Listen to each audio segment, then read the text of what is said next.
Can I? Huh? I want to change. I need to. Shine even brighter. Ever-changing brilliance! Activate divine skill! First, I want to go over the Rye line. First, I just have any starter. It doesn't matter which starter in this case for the deck. Because in this deck, I am playing Kyrie's line. So with Kyrie's line, Nanami is able to take any grade 0 or grade 1 from your drop zone when she's placed and called a rear guard circle. And Kyora is able to bounce back any rear guard when she attacks. So this allows me to have a very good early game, as well as me not committing too many cards to my drop zone in order to ride up. And allows me to just have a good early game thanks to Kyora being able to bounce a card back or bounce the card that I called back to my hand. And lastly, we have Krysrain, a part of the Rye line as well. Obviously, this is a Krysrain deck. So Krysrain, she activates effects based on how many different rear guards that you have on your rear guard circle for a counter blast. And she's able to do 3 things. You're able to draw a card to counter charge. That's one effect. A second effect is she's able to choose a unit and give it 15k power to the end of turn. And the third effect is she gets a critical. And I forgot in my last recording to mention the divine skill. At the end of battle that she attacks, you return all of your rear guards to your hand. Then you can choose a card for your hand. And the card that you call matches the critical and power of Krysrain for that turn. So it's a very skill-based divine skill. And it can be really good in situations where you know your opponent does not have enough cards to survive or push them to losing more cards in their hand, so you can win on your next turn. So Krysrain, this line has been working very well for me. I tried other lines, I tried experimenting other lines, but I think this one's really been more of my style and how I really like to play the deck. So that's why I'm running Kyrie's Rye line plus Krysrain. Now on to the grade 3s. I'm playing 3 of Krysrain herself. Of course, you need a Persona Ride. So out of all the Regalis pieces and orders, I wanted to run Colburn in this deck specifically because Krysrain does suffer from having no counter charge. Albeit, you can't control it just depending on the cards that you play in your deck, but the cards that I'm playing are really important for building a board and getting resources as well. So Corburn being able to counter charge and actually add another card to soul helps out a lot sometimes as well. In situations where you have enough counter blast or soul, you can always ditch it to draw 2 cards. Plus is an order, which I'll explain when I get to the grade 1 lineup of why that's important. Now for the grade 2s, I'm playing 4 Love You Pink Franchet. So Franchet is very important to Krysrain, not only because you can choose Franchet herself to get the power from Krysrain, and Krysrain will be able to get extra 10k from Franchet's effect. But the fact is, Franchet is very generic. You're able to bounce back rear guards from your early game, meaning with Kyora, you're able to bounce back 2 cards or more depending on other cards you play in your deck. And she's able to make a solid 23k on your grade 2 turn or even higher once you hit grade 3. So she's a very strong card for Krysrain. Obviously, it's a very dedicated support to Krysrain herself. So that's what we're playing 4 in this deck. Next, an important piece in Krysrain is Innocent Orange Ennis. So Ennis herself, she's able to call a card from the top 5 once you're on Krysrain, and you're able to choose a card that's not herself or Krysrain herself to Rigor Circle, and you can shuffle your deck. Then when she attacks, she can get 10k power if you have 4 or more different units on your board. So she a lot different named units on your board. So she's really good. She hits a solid number by herself. She makes really high numbers, hitting a nice number of 33k or 28k depending on what cards you play. She's able to call PGs, any utility card that you want from your deck because of it. Albeit this is why it makes the deck a little bit more counterblast heavy if you're always spamming Ennis against certain retire matchups. However, that's not necessary in this deck just because we have Franchet to be able to clear half of the board and other cards in this deck to be able to remove themselves to not be punished by that type of play. Lastly, for the grade 2s, I'm playing 3 Pria. Pria is a very nice utility card to be able to draw a card when she's discarded for your ride phase, or even on Guardian Circle to be able to draw for either defensive triggers or defensive pieces like a PG. And if you Persona Road, you're able to, by paying a cost, you're able to choose one of your rear guards, give it 5k power, and at the end of your turn, you're able to return it back to your hand. So again, it's more Mirage. She can even choose herself because it doesn't say other rear guards, so you can bounce her back to hand at the end of turn. Be a 50k attacker, booster, whatever you want. If you call a PG to be aggro on your Persona Ride turn, you can bounce it back. A very strong utility card. Albeit, I do want to play her as a 4-of, but I wanted to try another slot for Enes, and so far she's been really consistent in that. As well as there's other cards to help us without negging too much when it comes to riding up. So we'll see that in the grade 1 section. For the grade 1s, which most of the cards in the deck are in. First, we're playing for Yuika.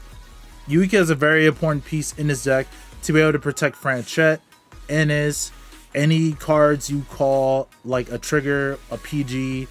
She's able to return them all back, as well as being a very good aggro piece in this deck. She's also highly likely to be targeted from effects and retired, since she cannot be bounced back herself. So that's why I'm playing 4 copies to maintain that. As well as if your opponent's a grade 3, she makes a 13k column. I mean, she's a 13k booster or attacker. So she helps make numbers to hit that 28 to 33k threshold for the deck. Next, a very important piece to Krysrain is Cynical Composer Realm. So Realm is a very, very important piece in Krysrain.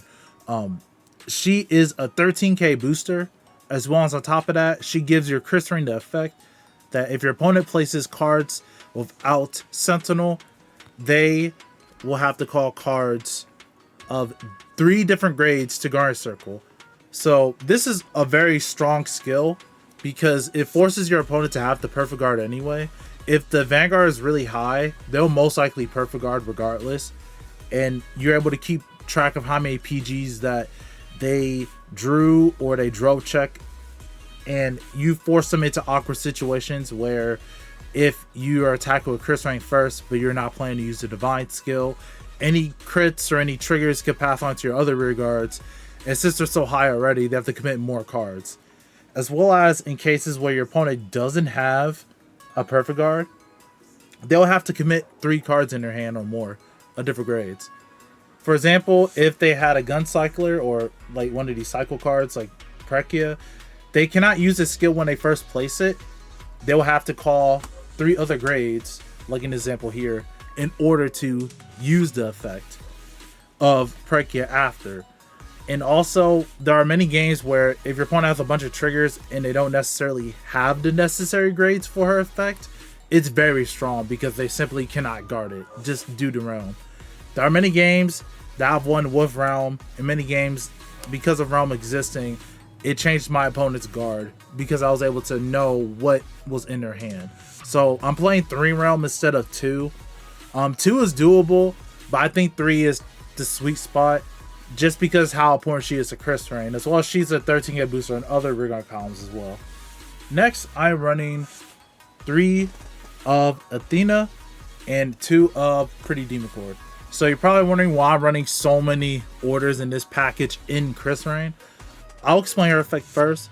So when you play an order during that turn, she's able to become a 13k body.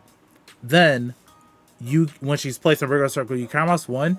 You can search your deck or drop up to a Pretty Demon Cord, add it to hand. Then you shuffle your deck. A Pretty Demon Cord's effect is that you're able to select one of your rear guards when you play it, and it will return back to your hand at the end of turn. Then at the end of your turn, you're able to return that card to your hand. Now, both of these together allows you to have a very good early game, as well as being able to clear your board even further. Again, since we have Yuika, Franchet, Kyora on your grade 2 turn, and this, you're able to essentially return your entire board back to your hand and maintain an empty board against like Shiranui or decks that like to retire your front row or bind them or even imprison them. So, but there's a very specific reason why I'm running these 2 in this package in this deck. That's because I'm playing 4 of the new grade 1 Triple R Front Festival Same song, Alino. So Alino is the brand new card, and she has 2 abilities, which is on place. If your Vanguard's grade is less or equal to your opponent, this unit's 2k power until the end of turn. Then if you play an order this turn, you're able to soul charge 1 or area charge 1. Then in drop zone, you're able drop zone from your drop zone or rigor circle. When you discard a card from your hand during your turn, you can energy blast 3 and remove this card from game, and choose that card you discarded and return it to your hand.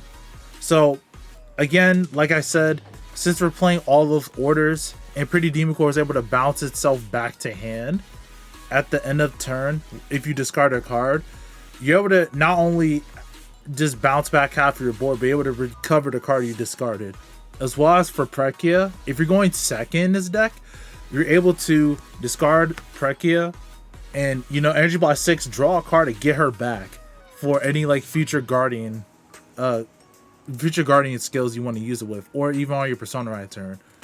And since Krysrain energy charges 3, you're essentially able to make her free, as well as any other cards in the deck. And she gets +1 to your energy.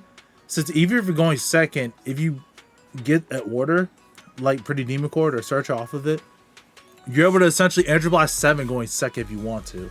Which is just really good. No other deck in the game can do that. And Krysrain is just being able to utilize this energy-based style. Makes her a lot more aggro when it comes to like not being able to have to commit so many cards. If she hits the same number still as before, like in my previous lists that I was going over with. So overall, Alino is a very, very strong card in Krysrain.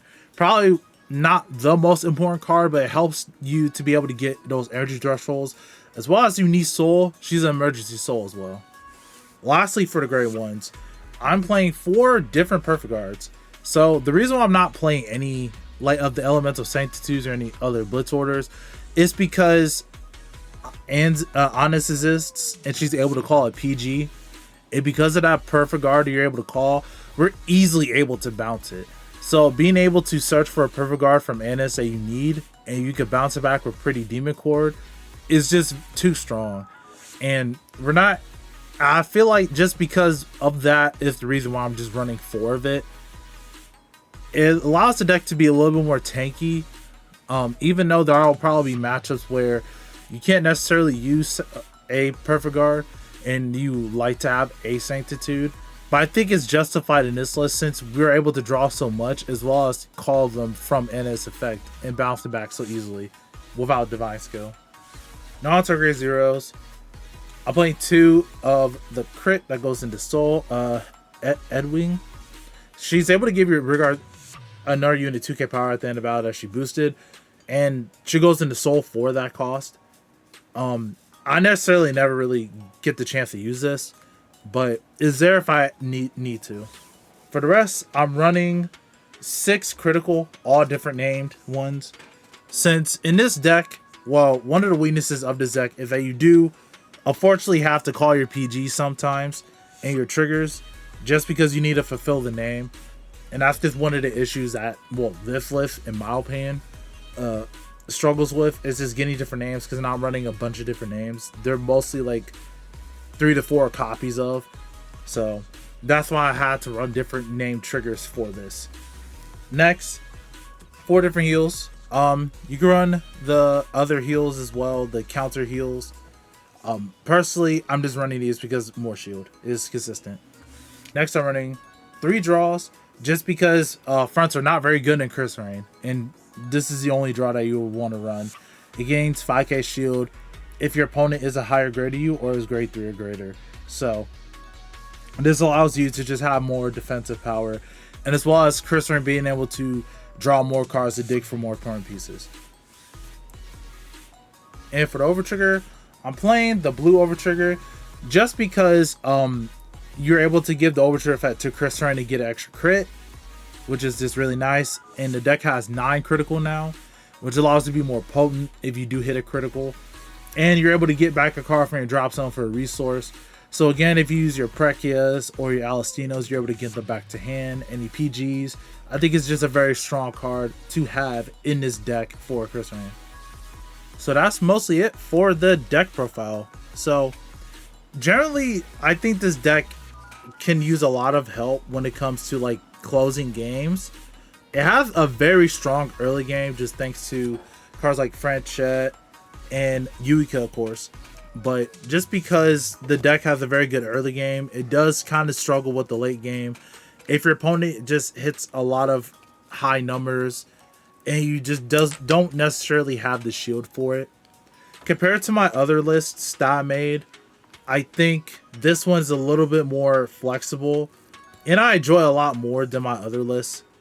My other list, I was just simply rushing to, you know, beat my opponent.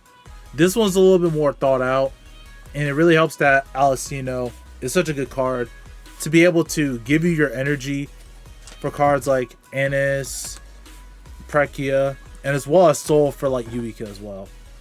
So overall, I think the motion of the deck and how you play it, it's not mechanically difficult to pilot, as in like moving cards and stuff. It's pretty simple for that.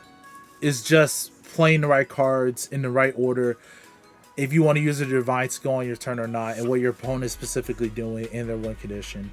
But like I said before with the triggers, this deck kind of does struggle getting different names sometimes. It could be just my bad luck, or me just playing more orders than normal, because I am playing, well, 2 extra orders and playing Athena to search it. But overall, I like how this list has been working out for me.